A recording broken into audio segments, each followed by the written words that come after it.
Alors, bonjour, mesdames et messieurs. Bienvenue à cette séance extraordinaire du 16 avril 2024. Donc, vous avez pris connaissance de l'ordre du jour, chers membres du Conseil. On a le quorum, effectivement, aussi. Donc, l'objectif de la séance est l'attribution d'un contrat pour des travaux de réfection et d'éclairage de la rue Jean Daumier. Donc, quelqu'un pour proposer l'ordre du jour? Je propose. Madame Ossio et Madame Grenier pour appuyer. Merci.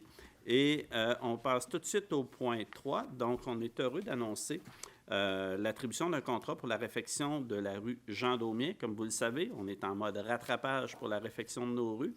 Et on est allé en appel d'offres pour la construction, pour la réfection complètement. Monsieur le directeur général, c'est autant tout ce qui est tuyauterie que tout ce qui est bordure, que pavage, tout ça. Donc, la réfection complète de la rue Jean Daumier, puis de mémoire, elle était plus que requis de faire ces réfections-là parce qu'au cours des dernières années, il me semble qu'il y avait, M. Guérard, beaucoup de réfections dans la rue Jean Daumier. Oui, ça annonçait le printemps, là, tous les travaux qu'on faisait là, pour les bris d'aqueduc. Mais en fait, j'ai peut-être une petite précision, M. Oui. Pajot. En fait, la réfection complète, effectivement, on fait la tuyauterie puis le pavage sur le dessus, évidemment, mais c'est juste la moitié de la rue qu'on fait. Bien, c'est la partie qui n'a pas été faite jusqu'à présent, donc qui est le bas de la rue. C'est ça. Le haut, tu sais, à la fois, ça fait un gros U, ça Ouais, part là. C'est la moitié du U. C'est ça, c'est ça. On n'a pas exactement les adresses, là, de quelle adresse à quelle adresse, mais côté Est, pas juste d'un côté de la rue, mais c'est ça. Mais les gens seront informés là, via des lettres qui vont vous être faites parvenir bientôt pour ce qui est de telle adresse à telle adresse sur la rue Jean Daumier. Donc, donc, en la prévision de l'attribution du contrat de la rue Jean Daumier, le service des travaux publics a procédé le 23 février sur le site de SEAO et dans le Journal de Québec. Donc, il y a eu l'ouverture des soumissions le 2 avril dernier. Il y a eu 1, 2, 3, 4, 5 soumissionnaires. Et après analyse des soumissions par la firme Tetra Tech, c'est la compagnie de construction de pavage Portneuf Inc., qui est le plus bas soumissionnaire conforme pour un total de 2 932 307 et 16. Il est à noter que l'estimation par Tetra Tech avait été évaluée beaucoup plus élevée que ça, près de 1 million, quand même, taxe incluse, soit un écart de 3,9 %. Donc, 2,8, 2,9, pardon, je me reprends là. Il est à noter que l'estimation de Tetra Tech avait été évaluée à 2,8, 23, mais c'est sorti à 2,9, 32, donc un écart de 3,9 %. L'implication financière de la somme est 2 677 296,21 $. Taxe nette nécessaire à l'octroi du contrat est disponible à même l'excédent de fonctionnement accumulé au surplus. Il est à noter que ce projet est admissible à une aide financière potentielle de 1 834 000, ce qui nous fait près de 68 % de subvention pour la réfection de cette rue, ce qui est quand même très, très bon. Donc, quand on vous parle que le dollar loretain, on veut le rendre le plus performant possible. Donc, c'est un peu plus que 2 tiers, 1 tiers, là, 2 tiers en subvention et 1 tiers de montant de la ville de l'ancienne Lorette. Donc, la recommandation de M. Louis-Philippe Lafleur, qui est chargé de projet, et de M. Bernard Dumont, directeur des travaux publics, d'attribuer le contrat pour des travaux de réfection de la rue Jean Daumier à la compagnie de construction Pavage Portneuf Inc. au montant de 2 932 307 et 16, toutes taxes incluses, et de constituer quand même une réserve de 439 846,07 qui correspond à 15 % du montant total de la soumission pour les demandes des travaux pouvant être rencontrées dans le cadre des travaux, lesquelles demandes devront être au préalable autorisées par le directeur général. Donc, ça va nous prendre quelqu'un pour proposer l'attribution de contrat et quelqu'un pour appuyer. Je propose. Monsieur Guérard, on a la proposition, et quelqu'un pour appuyer, s'il vous plaît. Et j'appuie. Et Monsieur Saint-Gelais. Donc, comme il est de coutume lors des séances extraordinaires du Conseil, on peut prendre des périodes de questions. Donc, il n'y a pas de questions dans la salle au niveau des gens. Est-ce qu'il y a des questions au niveau du web, au niveau de courriel, Maître Leblanc-Bourque? Au niveau des courriels, effectivement, il y a 2 questions. Donc, une question qui a été reçue aujourd'hui même à 10h13. Donc, bonjour, mon nom est Pierre Blais et j'habite sur la rue Jean Daumier. Voici quelques questions sur les travaux à venir. Est-ce que les travaux s'effectueront d'un bout à l'autre de la rue ou seulement à partir des derniers travaux effectués qui se sont terminés près du 1539 Jean Daumier? Et il y a comme 2 points à la question. Je suis malade et je ne peux marcher très loin, environ 100 verges. J'ai une vignette de personnes handicapées. De plus, je dois fréquemment me rendre en clinique ou dans les hôpitaux pour des examens, des traitements ou des rencontres avec les médecins. Je dois donc avoir accès à mon auto, préférablement dans ma cour ou très près. Est-ce que l'accès aux propriétés sera possible en tout temps lors des travaux? Merci de votre attention. Bien, merci beaucoup, M. Blais, pour de nous sensibiliser là-dessus. Effectivement, que normalement, dans les règles, M. le directeur général, vous pourrez compléter, l'accès à chaque propriété est pratiquement obligatoire, que ce soit pour les services d'urgence ou quoi que ce soit. Ça ne veut pas dire qu'on va être capable de faire le U complet. Les travaux commencent effectivement, comme M. Guérard nous l'a rappelé, à partir de la fin des derniers travaux qu'il y avait eu, probablement au niveau de l'adresse que vous avez mentionnée. Et pour avoir l'accès à chacune des entrées, peut-être pas jusqu'à l'entrée si la journée ils font devant votre entrée, mais le plus possible.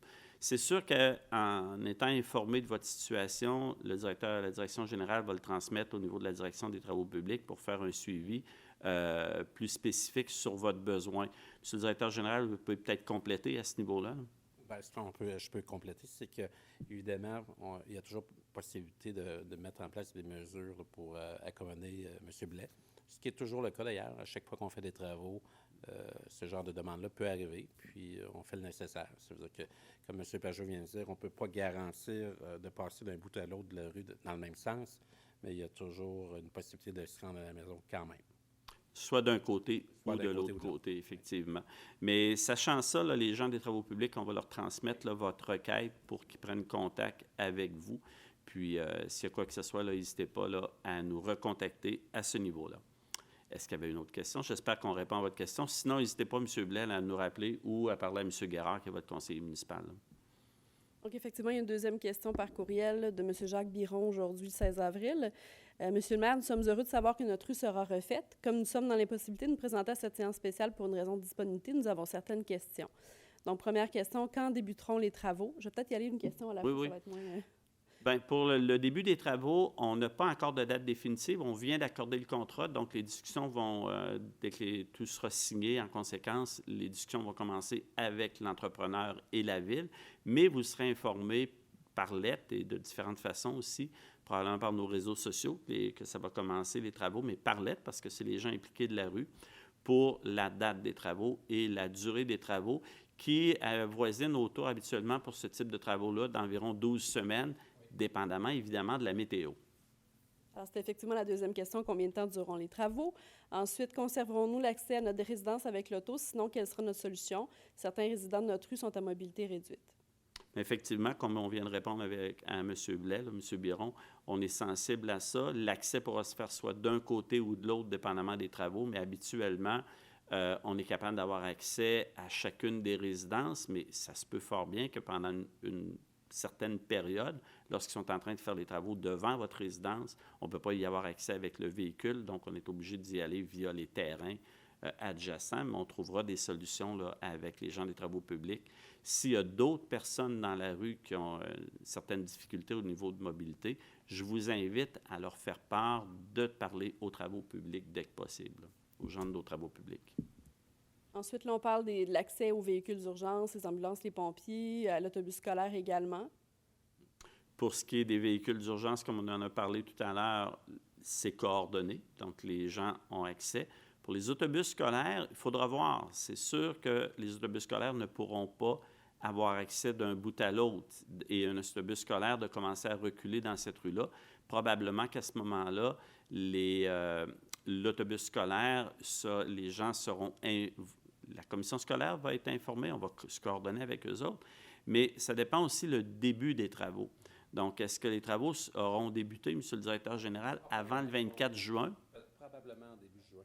Probablement en début juin. Donc, il y aura quelques semaines qu'il y aura à coordonner avec le centre de service scolaire ou l'école en question, là, que vos enfants peuvent aller à l'école, mais c'est quelque chose qu'on pourra prendre en charge et on pourra vous recontacter pour vous dire ce qu'il en est avec les ententes qu'on aura avec le centre de service scolaire. Mais dans une logique, on peut penser que les élèves auront à ce moment-là à se rendre au prochain coin de rue, qui est la rue qui est tout juste limitrophe, là où c'est que le U se fait. C'est-tu de la Gaîté qui est un petit peu plus haut? C'est la Joie. De la Joie. Donc, les gens auront peut-être à se rendre au niveau de la rue de la Joie pour prendre l'autobus scolaire pour les dernières semaines. Là.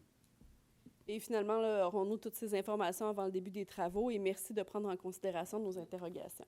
Bien, merci aussi de nous sensibiliser là-dessus. Donc, c'est ensemble là, qu'on réussit à faire que ça se passe le mieux.